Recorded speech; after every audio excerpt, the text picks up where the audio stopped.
আমরা মনে করি এই অভিযোগের সত্যতা আছে। কারণ গতকাল আমাদের জায়গা থেকেও কিন্তু আমরা সরকারের সাথে যোগাযোগ করতেছিলাম।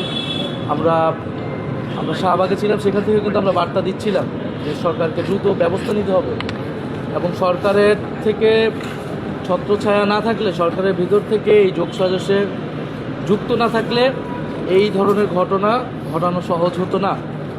ফলে এবং কারা জড়িত ছিল এটা আসলে সরকারকে চিহ্নিত করে জনগণের সামনে উন্মুক্ত করতে হবে। কারণ এই ঘটনা এটা আমাদের জন্য খুবই নেতিবাচক হয়েছে। গণতান্ত্রিক অভিযাত্রায় আমাদের একটা ব্যর্থতা হিসেবে কিন্তু এই গতকালকের ঘটনাটি হয়তো উল্লেখিত হয়ে থাকবে, কিন্তু আমাদেরকে সামনের দিকে আগাতে হবে। আমরা মনে করি যে এখনও আমাদের পরিস্থিতি কিন্তু অনুকূলে আসেনি। সারা দেশে মানুষ বিক্ষুব্ধ, শোকাহত এবং এই গতকাল রাতের যারা এই ধরনের কাজগুলো করেছে, যে হঠকারী উগ্রবাদী গোষ্ঠী, তারাও নানান ষড়যন্ত্রের চেষ্টায় কিন্তু আছে।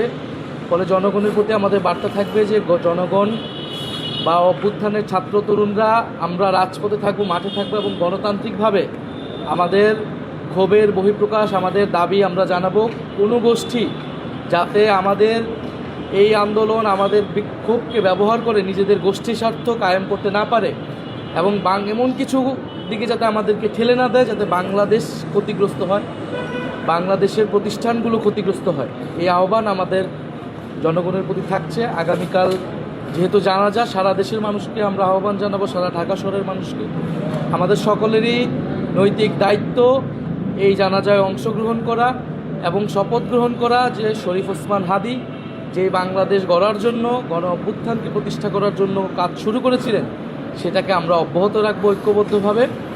এবং একই সাথে যেহেতু নির্বাচনী পরিবেশ ভণ্ডুলের চেষ্টা চলমান রয়েছে, শরীফ ওসমান হাদী কিন্তু ভুলে গেলে চলবে না, তিনি একজন প্রার্থী ছিলেন এবং একটা প্রার্থীর নিরাপত্তা, একই সাথে প্রার্থী, একই সাথে গণ অভ্যুত্থানের একজন ফেস, তার নিরাপত্তা নিশ্চিত করতে পারেনি এই সরকার। ফলে নির্বাচনের পরিবেশ যাতে সুষ্ঠু থাকে সেজন্য রাজনৈতিক দল এবং সরকারকে যথাযথ ভূমিকা রাখতে হবে। কারণ নির্বাচন ছাড়া আমাদের সামনে কিন্তু আর কোনো গন্তব্য নেই। আমাদেরকে বিচার সংস্কারের এই অর্জনটা নিয়ে আমাদেরকে নির্বাচনের দিকে যেতে হবে এবং সরকারকে জবাবদিহিতা করতে হবে এবং সরকারের যারা এইটার সাথে যুক্ত ছিলেন অথবা নিষ্ক্রিয় ছিলেন তাদের বিরুদ্ধেও ব্যবস্থা নিতে হবে।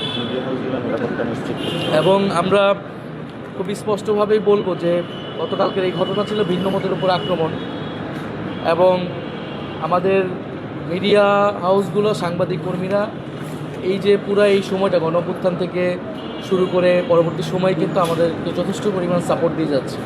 অনেক মিডিয়া হাউসের বিরুদ্ধে আমাদের অভিযোগ আছে, আমরা নিজেরা কিন্তু সেই অভিযোগগুলো বিভিন্ন সময় করেছি।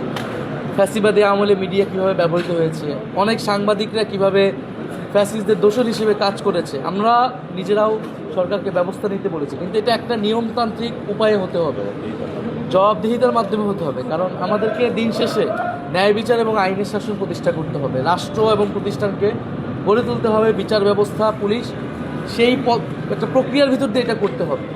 ফলে কিন্তু গণঅভ্যুত্থান এবং তার পরবর্তী সময় বহু মিডিয়া হাউস, বহু সাংবাদিক কর্মীরা কিন্তু আমাদেরকে সেই সাপোর্ট দিয়েছে। এখন পর্যন্ত আমাদের এই বার্তাগুলো, সরকারের বিভিন্ন বার্তা কিন্তু প্রচার হচ্ছে সাংবাদিকদের মাধ্যমে, মিডিয়া হাউসগুলোর মাধ্যমে। ফলে সরকারের প্রতি আহ্বান মিডিয়া হাউসগুলো এবং সাংবাদিকদের যাতে যথাযথ নিরাপত্তা নিশ্চিত করা হয়। এবং আমাদের জায়গা থেকে আমরা মাঠে আছি, আমরা প্রত্যেকটা মিডিয়া হাউস এবং যে কোনো প্রতিষ্ঠান যদি ঝুঁকির সম্ভাবনা থাকে আমরা আমাদের জায়গা থেকেও আমরা তাদের পাশে থাকব।